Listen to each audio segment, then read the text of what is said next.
Hello, and welcome back to day 3, our final day of the TPI Winter Spectrum series. This series continues its celebration of the 30th anniversary of the first spectrum auction by the FCC in 1994. The last 2 weeks, we talked about auctions, pipeline, and today we have an exciting discussion about the space and satellite spectrum policy space. So be sure also to stay on for a fireside chat with Christopher Yu and Scott Walston right after this panel at 11:30 a.m. They will comment on the things that we talk about here on our panel, and also implications for legal and economic research that still needs to be done for policymaking in this area. So today our panel is entitled The Race for Space, Property Rights and Satellite Spectrum. We have 2 other panelists coming on, but we have a little bit of technical difficulties, so hopefully they can pop on in a few minutes. So this morning we have David Goldman, Director of Satellite Policy at SpaceX, Kalpak Gude, Head of Domestic Regulatory Affairs, Project Kuiper, Amazon. We have Whitney Lohmeyer, Chief Technologist of the FCC Space Bureau and Assistant Professor of Engineering at Olin College of Engineering. And we have Edgar Rivas, Senior Policy Advisor in the Office of Senator John Hickenlooper of Colorado. And I'm Sarah O. Lamb, Senior Fellow of the Technology Policy Institute. So to start off the conversation, and we'll wait for our 2 other panelists who hopefully can join us soon, I'm going to start off by asking Edgar and Kalpak if we could level set a little bit first. So satellite spectrum usage is governed largely by legacy frameworks that may need some reform, we don't know, given increased deployments in space. Domestic regulatory agencies and international bodies have levers to speed up or slow down innovation in space, and Congress can pass legislation as well to direct the US government in how it regulates licensing, orbital debris, research funding, and so forth. So for spectrum in particular, there's possibility for more congestion now that there's more satellite activity. What role does the US have here domestically, and then also working with international bodies like the ITU and WARC meetings to help innovation in this area? Is command and control inevitable because it's an international issue, or can we see more market-based approaches to organizing space activity? So big question, but for folks in space and satellite and spectrum, this is kind of the framework that we have to work in. So do you have thoughts, either of you? Sure. Thanks, Sarah, and thanks to TPI for hosting this discussion, and looking forward to kind of seeing where this conversation goes. But maybe to also set the table a little bit, just looking ahead at World Radio Communication Conference for 2027, the majority of that agenda is already going to be focused on space. I think 15 of the 20 items are already kind of focused in some way, shape, or form on space-related communications policy, and I think that just shows the gravity, no pun intended, of how important this domain is for innovation. If you look at the way we use GPS or the way we process banking transactions, I mean, there's always going to be some nexus with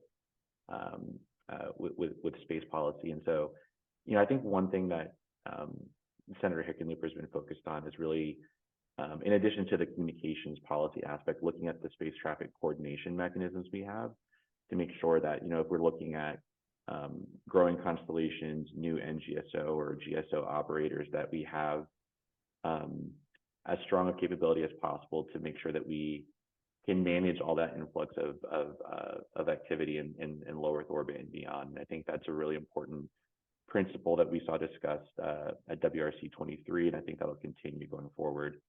One other thing I think that I just want to enter into the discussion is this notion here in the U.S. of how we set regulations or process our agency authorities with space in mind. And so I think looking at the orbital debris mitigation standard practices is one way where I think creating a level of consistency between how the FCC or the Department of Commerce or NOAA how they all license and look at these satellite activities. I think that's going to be a really helpful construct going forward to make sure that there's a level playing field. But Kalpak, I'll kick it over to you in case you have other thoughts too. Yeah, thank you, Edgar. And completely agree with how you framed the big picture here. Let me first address what you said in terms of particularly the issues of space traffic management and orbital safety and orbital sustainability. I think both are incredibly important. Space traffic management, the rules of the road of how we operate in space, everybody, I think are really critical and important for the future. I think, frankly, we're still learning, and it will continue to evolve in terms of how many satellites and how best to operate co-orbital arc in the same altitude, same area together. I think that is growing but improving. I think the one thing we're seeing is the large constellation operators. I'll tell you off the top, we are all talking to each other. We are all communicating. We are all coordinating our activities. And I think sometimes that goes underappreciated because there is this view, because we are competitive in so many other ways, that is not happening. I will tell you on the space safety side, that is fundamental to how we're all operating together. And I think that's a very positive step. I think the issue of, from a US perspective, this big picture of what's happening in ODMSP and other parts of the government, incredibly important, because we think the rules of the road need to be science-based, need to be grounded back into some evaluation of, is this truly driving space safety, or is this trying to cover a perception issue of improving certain numbers will drive the appearance of safety. And the problem is that this is a global business. The Chinese, for example, are moving forward. They are going to be deploying large constellations themselves, unfettered by what rules we come up with. On the other hand, how do you get the Chinese, the Europeans, others to all move in the same direction? We really do think that the encouragement of the development of best practices, industry-led, but supported by governments and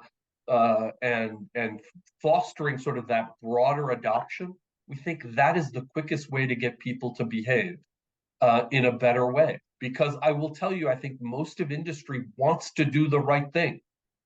And you create the right environment in which you're supporting through science-based metrics. These are the right ways to drive safety. You're going to get more buy-in than governments independently, individually doing things themselves. And so we're big supporters of it.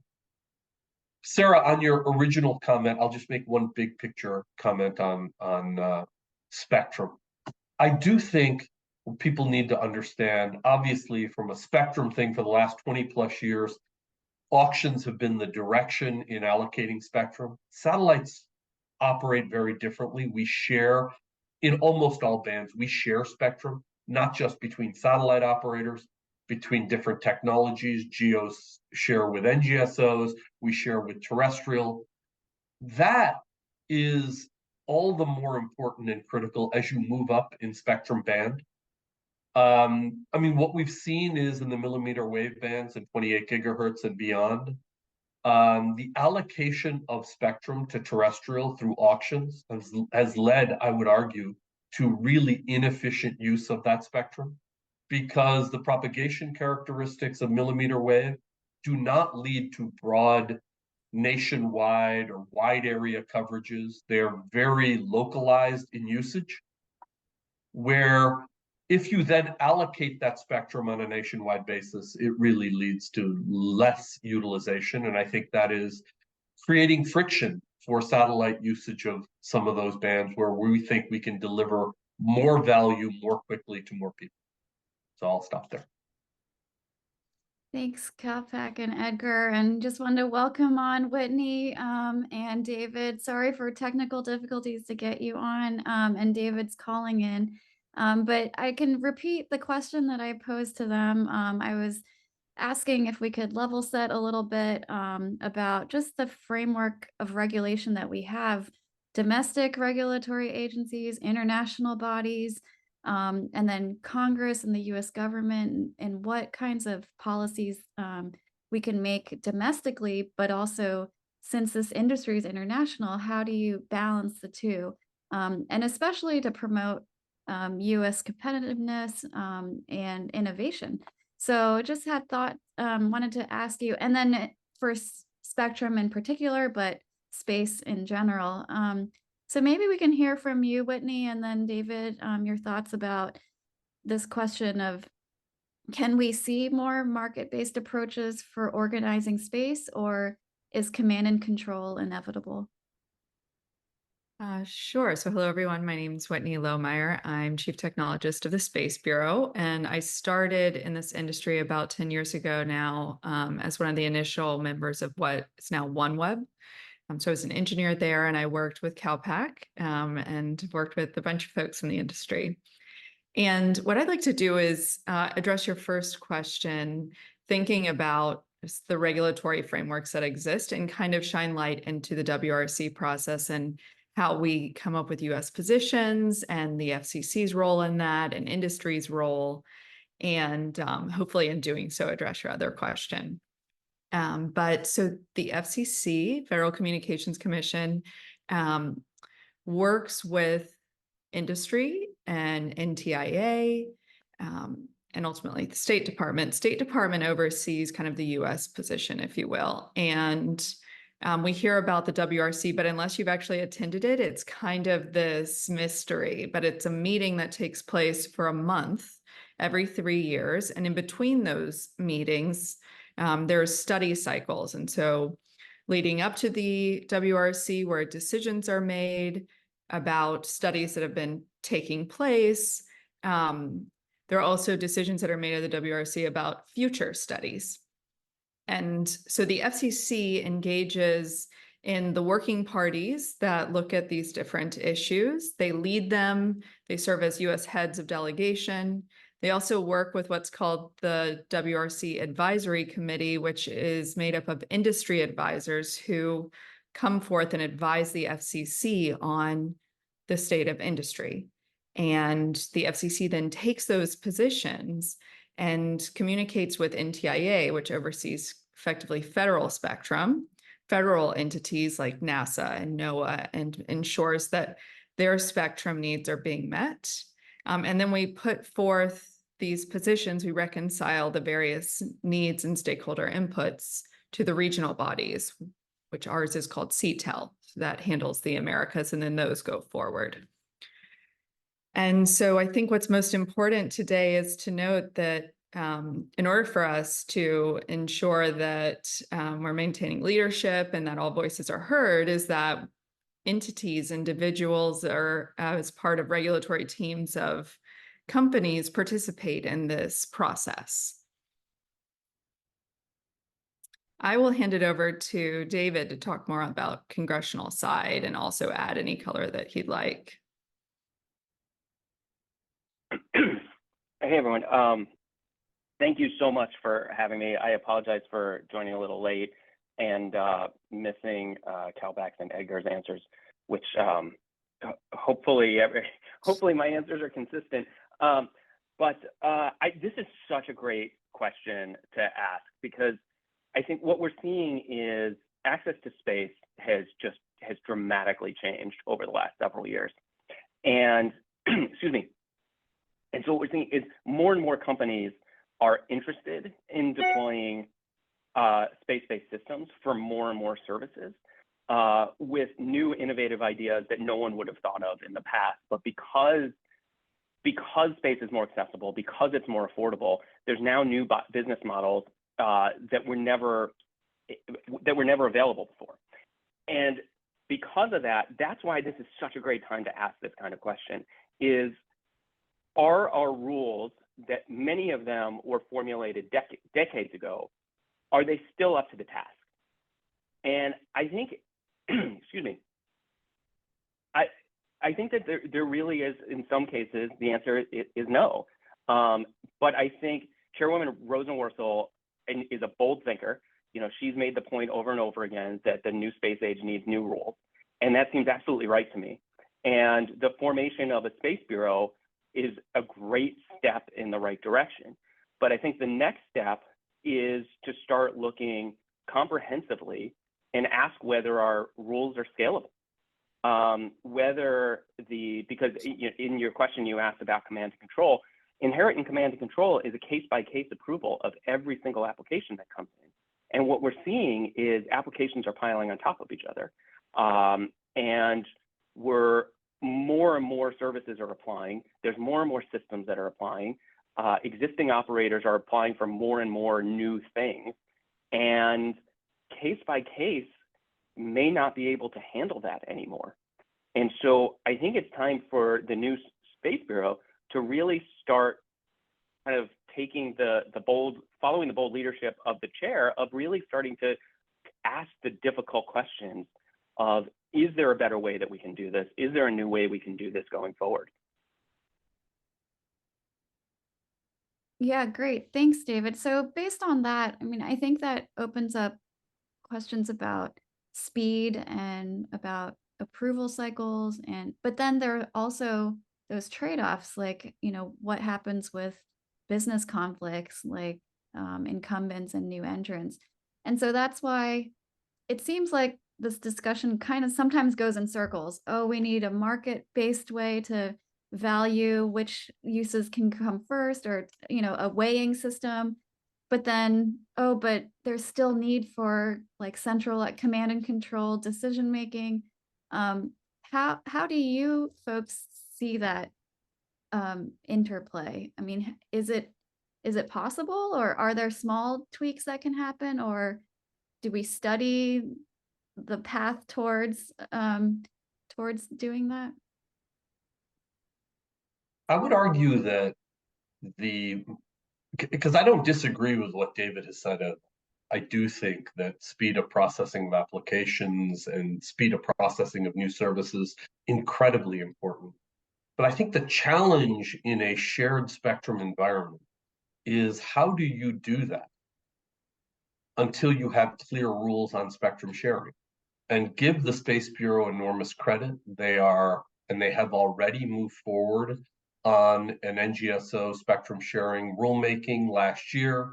There's a further notice that will add more specificity to it that exists now. I think until you create clear rules, creating time limits or shot clocks or whatever you want to try to move the process forward is really challenging. Shot clocks don't work without clear rules. I think those clear rules are something the Space Bureau is looking at doing, and we're completely supportive of. But I do agree that with the demands for new projects, new spectrum, new capabilities, I think the Bureau is being challenged on how to move things faster, and they're doing a really good job in trying to address those. But we have to recognize it is challenging. And do you think, just as a follow-up, do you think part of it is because the work process is 4 years long? I mean, that's kind of upstream. Are these 4-year cycles? Because the NGSO sharing rules, do they depend on the work studies, or I mean, it is, or should the US come up with the policy first before it gets to work? I don't think that those NGSO sharing rules are dependent on the WRC. I think there are certain areas where harmonization internationally is incredibly important, and I think that comes through the WRC process. The US is very much a leader in this, however, and under the ITU rules, under the radio regulations that exist through that process, I think it is completely consistent and appropriate that the US can move forward in a whole host of areas. Again, I think the Satellite Bureau is trying to do exactly that. I will just want to chime in here too. Oh, sorry, David, were you going to say something? Oh, no, please go ahead. No, I was just make a quick comment, just kind of building on what Kalpak mentioned. I do think this kind of question of, whether we lead here in the U.S. and then take our findings to the WRC or vice versa. I do think, again, this WRC that we just kind of concluded, I mean, this was a huge discussion, right? I think everything across the space economy was very much front and center. And I do think there was, I would say, positive momentum in the long term at the international stage that, to, I think, Kalpak's point earlier, the way that we all kind of use satellite-based communications, it's all in the same shared domain. And so there does need to be this level of consistency in the long term. And I do think that having this sort of, consensus of the willing to look at the hard questions and, whether it's, like the EPFD limit conversation or whether it's other kind of GSO and NGSO parity level discussions, I do think these are the questions that, I feel encouraged that this WRC really kind of took a central focus on, and I do think that's going to continue going forward. And I think, Whitney and her colleagues at the Space Bureau definitely have a lot on their plate, but that's I think they're under the leadership of Chair Rivas. I do think there's a lot of good momentum there as well. So yeah, you're absolutely right to bring in the international component, because one of the things that we have to appreciate is, unlike a lot of the issues that we deal with at the FCC, space is inherently international. And right now, there's an increasing number of state-backed satellite competitors that are getting put together that will have resources that US operators just don't have because of their state backing. And they want to go quickly, and they're explicit that they want to take over America's lead in space. And we need to acknowledge that. We need to acknowledge what that means. And that's why I was suggesting that, like, we really need to be thinking hard about how to redo our processes and redo our rules to be able to take into account the new global environment that we're in. Kalpak is absolutely right. The Space Bureau's work is cut out for them. These are hard problems. But if we don't start moving on them, if we don't get going, we're going to get overtaken. And so your question about the World Radio Conference is a really interesting one, because the pace of innovation in space is not happening on 4-year cycles anymore, or 8-year cycles anymore. They're happening at the pace of innovation on the ground. And no one would want to say that you can't get a new iPhone for another 4 years or 8 years while the global regulators are sitting and thinking about it. That's just not how it works anymore. And so while the World Radio Conference has an extremely important role and is an extremely important anchor, countries, the US and all countries, need to be thinking about, how do we innovate in the meantime? How do we innovate in the interim? Because consumers need it. They're demanding it. And we can't turn around and tell consumers, you're not allowed to have these new services that can help your lives in innumerable ways, because we haven't completed the paperwork. So I do think we can do both, though. It's moving quickly at a national level does not mean that you forego the ITU level, the international level. We have to do both. And as the US, we need to be thinking about, how do we maintain our leadership, our thought leadership, and our actual leadership in space. And to follow off that, I can say I'm incredibly encouraged, having, prior to joining the FCC, worked in the roles similar to Kalpak and David, internally to a single company, advising on regulatory process, and now seeing the inner workings of the FCC. Exactly what David just mentioned, striking this balance of ensuring, right, that folks don't need to wait 4 years to get an iPhone, but also that we maintain our treaty obligations under the ITU, and that we are cognizant of the repercussions of putting forth policies in this country that may affect our bordering neighbors, right? And so I'm incredibly impressed with my colleagues at the FCC, that this is such a priority, and it's a daily conversation. And I will say I've never worked with a talented of a team.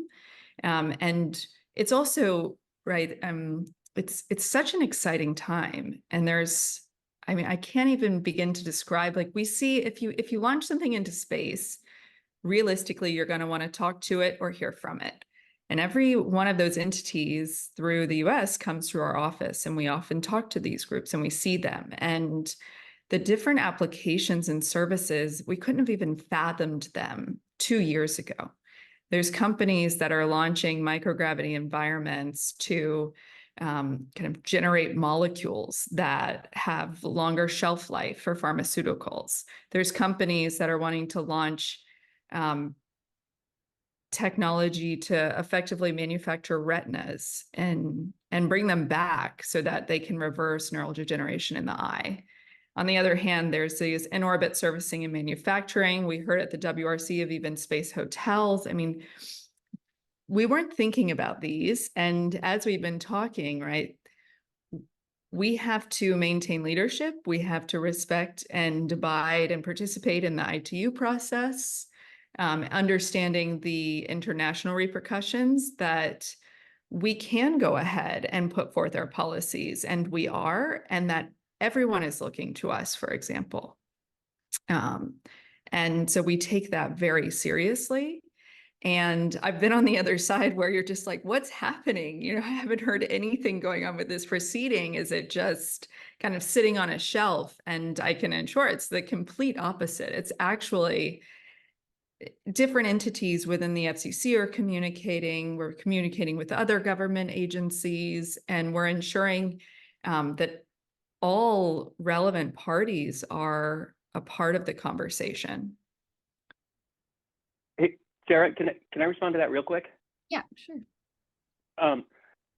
Whitney's point is exactly right, and we're super excited that she's there to help drive these conversations.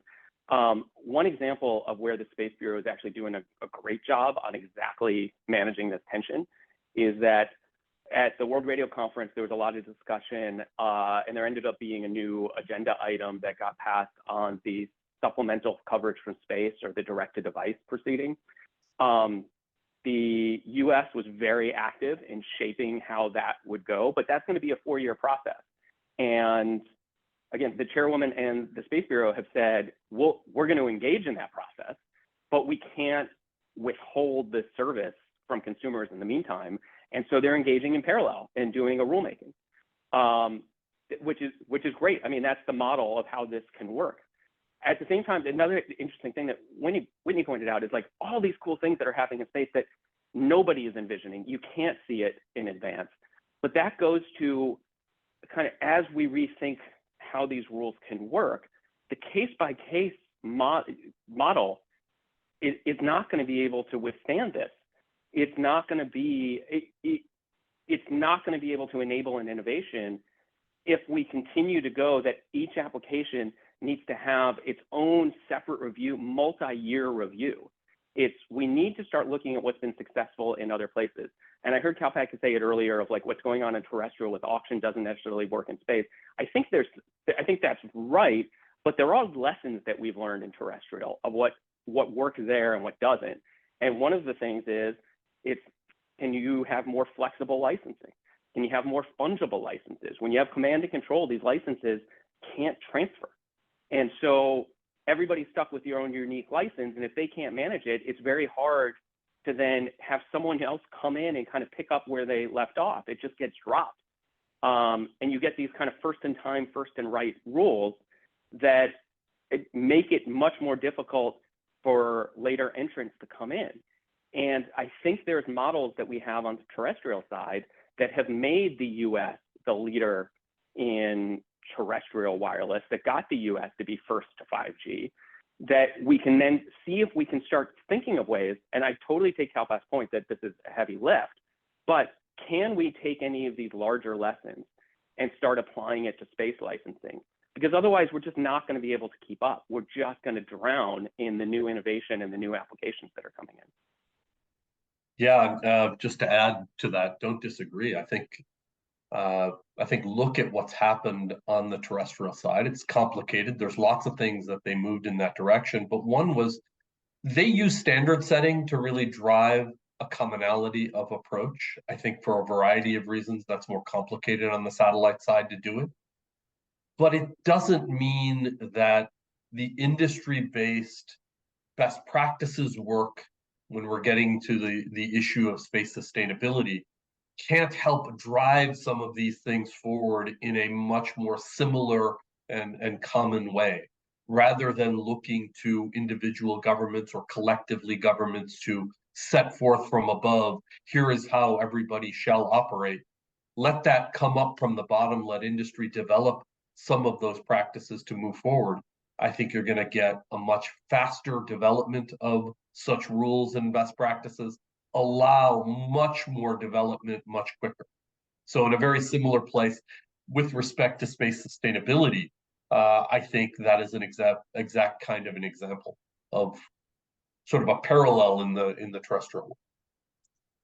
And we saw at the World Radio Conference space sustainability put forth and discussed, and there's a resolution at the Radio Assembly, which, to make the WRC process even more confusing, is kind of a separate meeting, if you will, that goes on. And we're in touch with the ITU. They are very serious about this. The FCC has a transparency initiative too, where we are trying to provide guidance documents and resources to the public who are interested in our application process and are interested in learning more about our rules. We have an upcoming open house on orbital debris rules and are celebrating 20 years of regulation of space sustainability, which is a focus for the chairwoman. And this is yet another place where we are considered leaders, and we are still approached for kind of lessons learned and guidance. And so the ITU, like I said, is really prioritizing this, and as are we.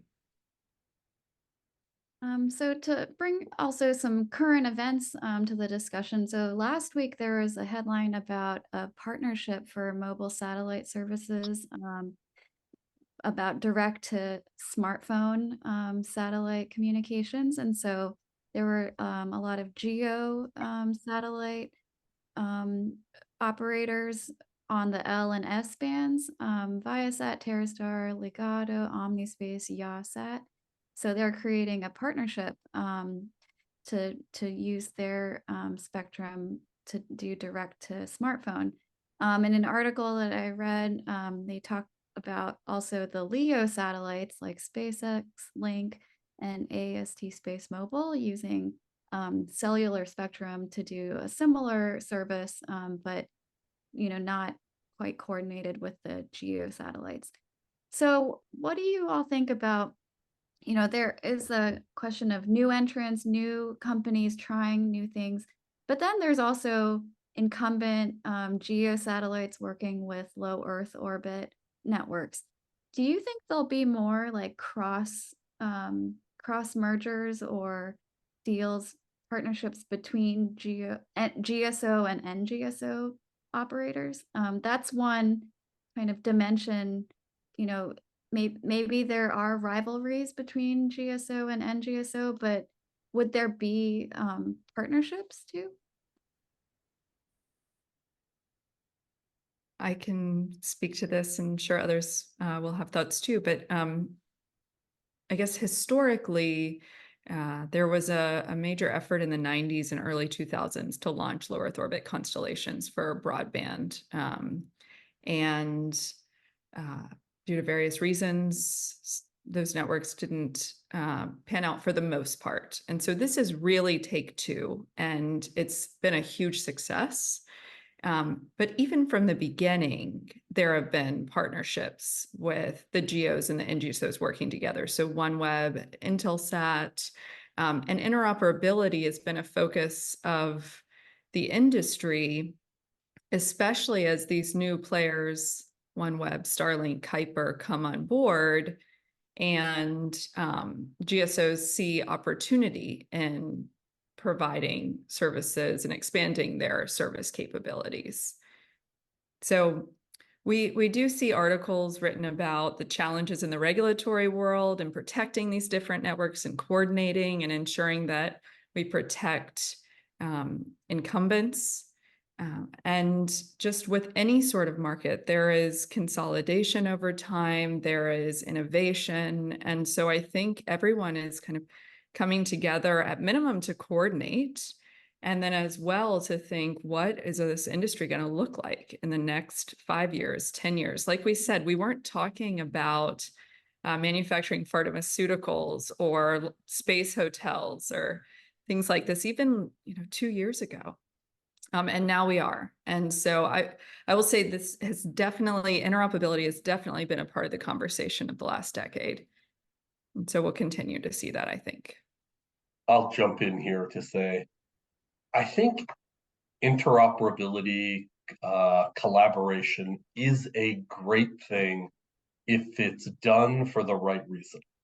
In other words, if it's done to add value to the customer, by all means, let's go find it. We will find it, and we will go forward with it. What it shouldn't be is done for regulatory reasons, done for other non-customer focused reasons. And I think that's the challenge that's in front of us. I think right now, the level of investment in NGSO technology is enormous. And again, we'll get back to what David said before. The US is really leading the way. And it is causing a great deal of concern among geos, among other nations. And I think some of that is on us from another nation perspective as NGSOs to bring comfort to them about what we're doing, how we're doing it, that we're going to comply with the rules, that we're going to comply with the laws of governments around the world, and that we're bringing real value. I think that's important. I think what we don't want, though, is to look for combinations or this LEO-GEO construct that, frankly, to date, now I've been hearing about this for a decade, we have yet to see the solutions arise. That's not to say that they won't arise in the future, but LEO constellations are delivering now more capacity, more services, that the addition of GEOs we're still trying to figure out where that might be going forward. And I think we want to do it for the right reason. So just touching back on spectrum sharing for a moment, I really do think that the debate on protecting existing services is oftentimes the wrong debate. What seemed to be clear to lots of people is the debate at the WRC was really about protecting GEOs against competition rather than protecting their actual services.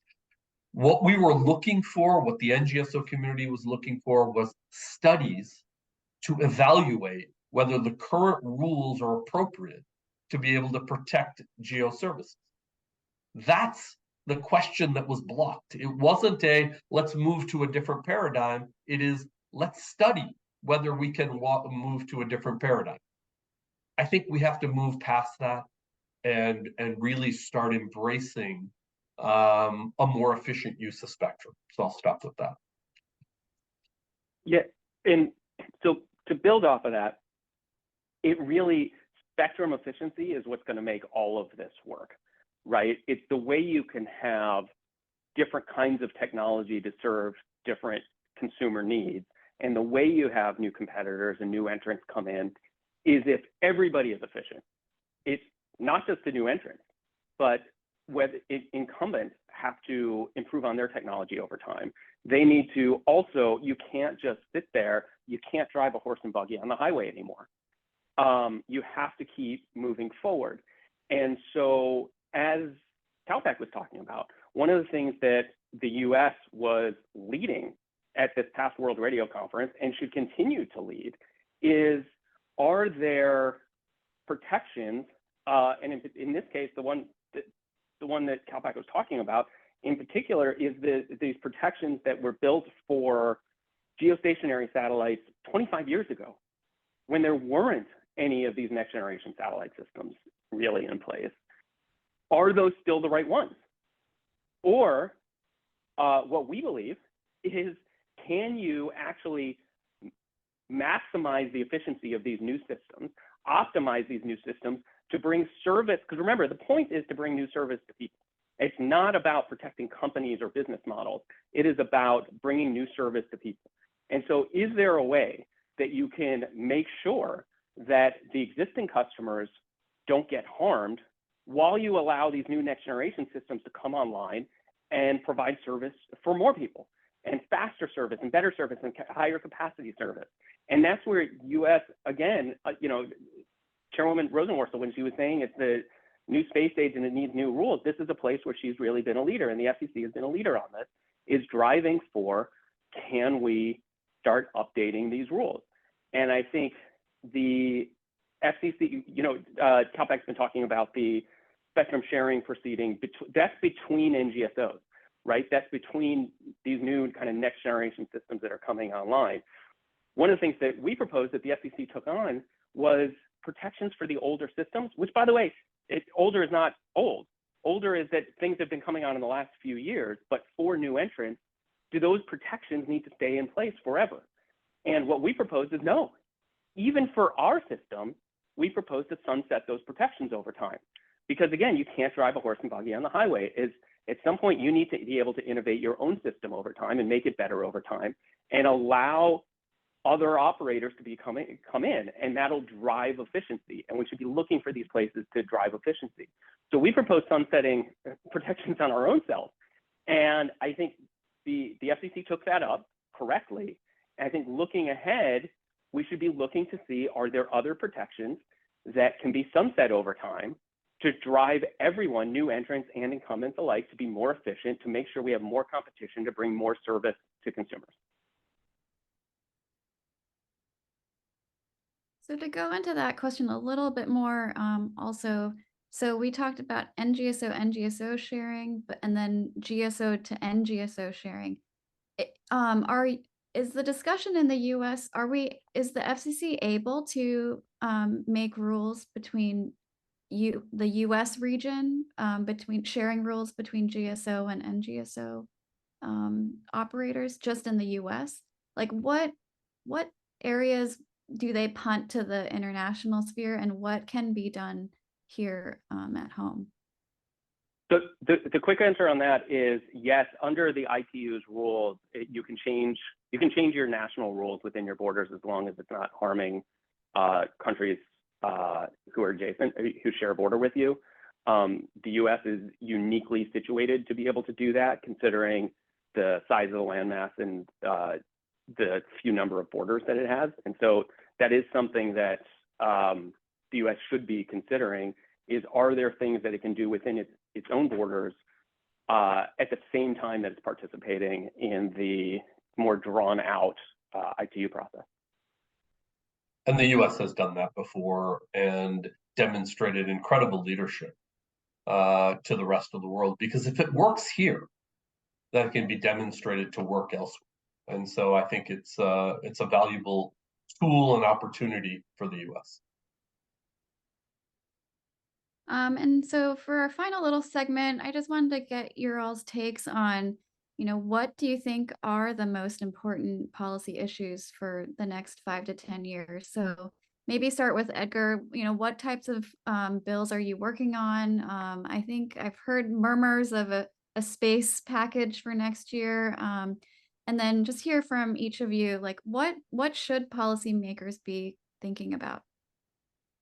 Yeah, well, it's a great question, and I think just to echo what Kalpak and David have been driving home, is I think we need to not be afraid to break the glass ceiling and really look forward at setting new precedent for ourselves and for the world in communications policy. And so I think obviously their companies are at the tip of the spear as part of that effort, and I think they're rightfully, I think, looking at a lot of these questions in a really thoughtful way. So I just want to kind of applaud and emphasize what they mentioned just previously.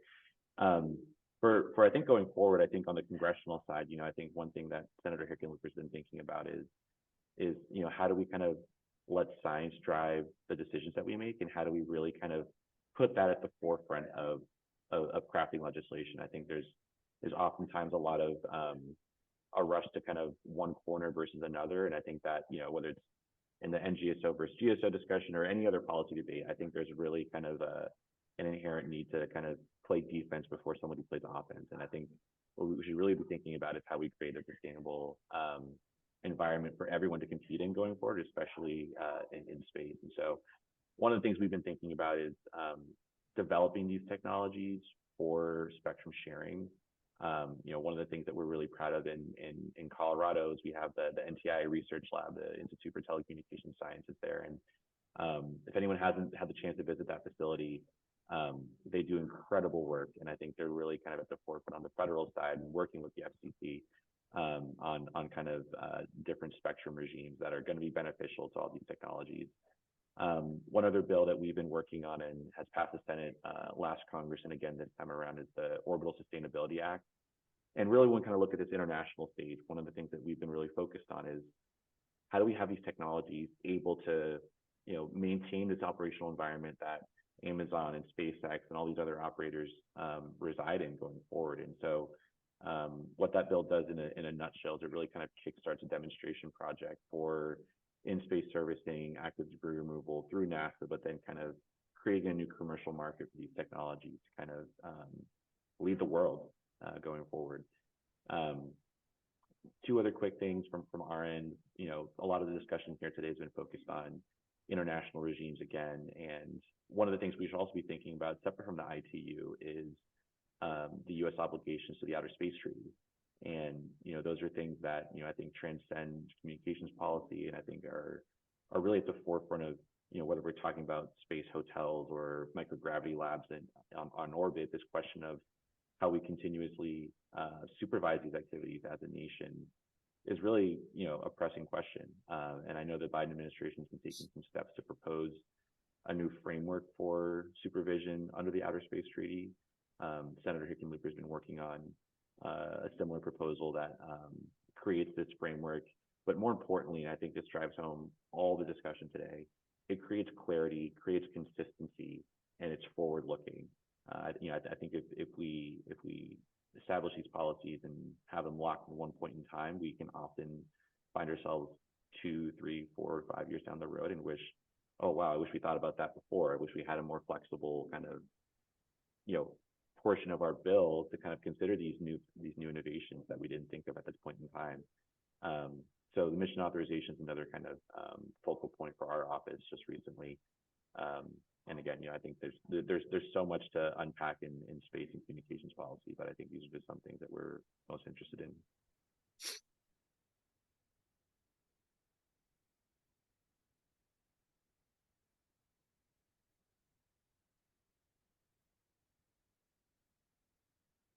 Might have to remind us of the question.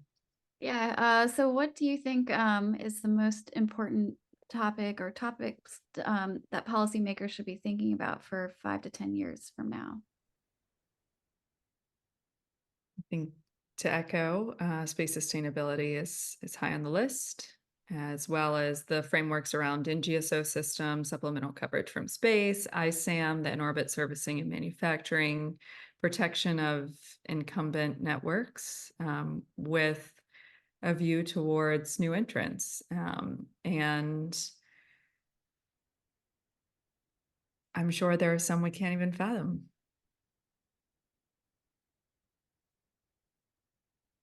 I'm going to take it from a slightly different perspective. Rather than listing proceedings, I think what's really important for policymakers when you're thinking 5 to 10 years further out is to think about the world you want to see. Think about where we want to be in 5 to 10 years and how do we get there. I think US leadership is so important because space is becoming really the new domain that we want to be in the lead of. And I'll give you an example of this to say, there are others who are building large constellations as well, and we will be competing with them. US operators, US systems will be competing with them. we're not going to be competing in the US or in their home countries because I think neither system is likely to provide services in the other country. But where we are going to be competing is the rest of the world. And we're going to be defining what the internet looks like for all of those parties. And that's going to have an enormous impact on not just space, but internet access, internet development. And I think that needs to play into how we think about space policy. NGSO technology is going to really help shape what access to the internet, access to websites, access to information and communications is going to look like going forward. So what do we want to see that to be in 5 to 10 years? I think that's incredibly important. And then building up the kind of regulatory response that gets us there. I think space sustainability, as Whitney was saying, incredibly important.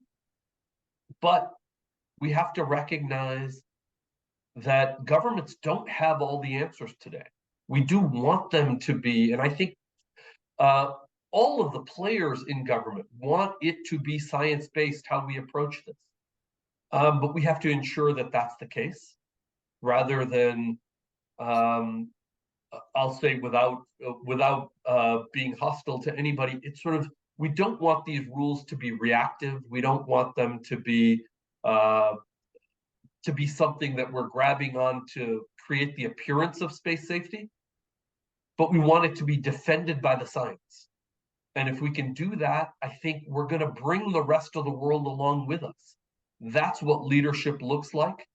And the world will follow us when we do that. When we don't, I think there's going to be concerns about motivations and interests and competitive advantage for driving many of these things. That's true both on the spectrum side and the space safety side. Excuse me. Those are great answers. Now I'm going to struggle to come up with something good to say. Actually, listening to Edgar talk, I could hear why Senator Hickenlooper is such a leader on all of these issues. I recently took a trip to Canada, and so I've got a little hockey on the brain. And there's a line in hockey. I think this was Wayne Gretzky said that the key to winning is that you don't skate to where the puck is. You skate to where it's going to be. And that's really where you got to go. And when you're working in Congress, it's not just where the puck is going to be in a few seconds from now. It's where's the puck is going to be half a decade and a full decade out. I mean, that's you got to start steering multiple moves ahead, and it's great to hear. It's great to hear them thinking like that. As Kalpak said, is absolutely, if you start looking out, where's the puck going to be? This is international. Like I mentioned earlier, there are a number of state-backed systems that are going to be coming online in the next few years, with some of them with the explicit mission of taking the lead from the United States. And we need to be looking ahead to that world. And as much as the US is in the lead now, we can't sit back on our laurels and say whatever we did in the past is what's going to work going forward. We have to be looking ahead to how do we make sure that we're encouraging innovation, we're encouraging forward movement, and not locking in technologies and not locking in even the technologies we're developing now. We don't want the technologies that we're developing now to be the same ones that we're using in 10 years. So we have to start moving towards a more flexible licensing environment where it allows and encourages innovation rather than slowing things down and putting everything through multi-year review processes. Because I'm telling you, that's not what's happening around the world. What they're trying to do is trying to see how can they go faster and how can they get ahead. And we need to make sure that we're thinking the same way. And a huge portion of that is spectrum efficiency. It's that we can't allow, in a shared spectrum environment, you can't allow operators to sit on the current spectrum users to be able to sit on inefficient systems designed to block out other new innovation and new entrants. Everyone, all of us have to be encouraged to constantly innovate, not just the new services for consumers, but also how we use the spectrum to make sure there's enough room going forward. So, you know, we talked about a little bit in this conversation, this EPFD, which is the protections for the GSO, the geosynchronous orbit satellite systems. We need to be thinking about how can we innovate on those rules now, change them at the next World Radio Conference to be able to allow new services to come online. And in the meantime, the US should continue to hold the lead that they've had on the thought leadership on this and start thinking about what they can be doing now to make sure we take advantage of these new technologies that are coming online. And are there ways to improve spectrum efficiency that don't harm the legacy systems, but that can also encourage innovation going forward? Great. And on that, I think I have a hand raised, so I was hoping someone would ask questions. And so I'm going to let you on, Brennan, to talk. So we have Brennan Price from Viasat, so maybe he has some thoughts. You're on now. Thank you, Sarah. I appreciate it, and I very much appreciate the opportunity to speak, and thank the panelists for their discussion. I do think this has been a useful forum on a variety of issues, and I appreciate what Kalpak and David and Edgar have said on many levels with respect to space sustainability and investigating rules. It will come as no surprise to anyone that my company has a fundamental disagreement with SpaceX and Amazon on the EPFD issue. Our company does not design satellites designed to block out competition. They design satellites to work for consumers and to serve as a viable competitor to market. We view the existing EPFD rules as vital to establishing rules of the road that are important to the ability of all companies to operate. So at any rate, I did need to push back on that a little bit, particularly given that two GSO operators were on the panel. So I wanted to speak up while I was here. I understand David's suggestion that EPFD limits need to be changed at WRC 27.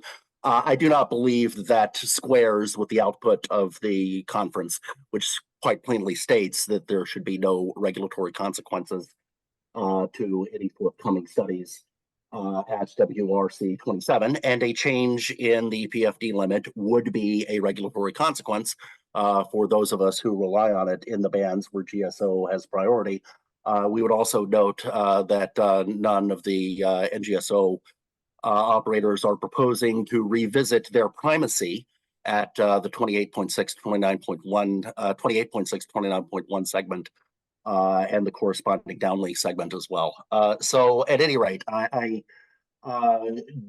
do want to thank TPI for the forum and thank all of the participants, but some of the EPFD advocacy here cannot be left unchallenged. So here I am. Thank you. Yes, thank you so much. Yep, we didn't have a GSO person on the panel, and I was concerned about that. So I'm really glad that you spoke up, Brennan. And that actually is a good segue into just more conversations that we're hoping to have in satellite, because there are so many good questions to ask and discussions to be had, especially as there's more congestion or more need for talking about market mechanisms, or at least more trade-offs between new entrants and incumbents. So we're hoping to continue the discussion, and we'll invite more panelists in the future. And so before we hand off to the next fireside chat, we have one final question from Evan Quirrell. Currently, the Orbit Act is a barrier to market-based approaches to assigning rights to satellite systems. Has there been any discussion of repealing or modifying the Orbit Act? So maybe I can just pass that to you, Edgar, and then we'll go to our fireside chat. Sure. I can have a quick reply.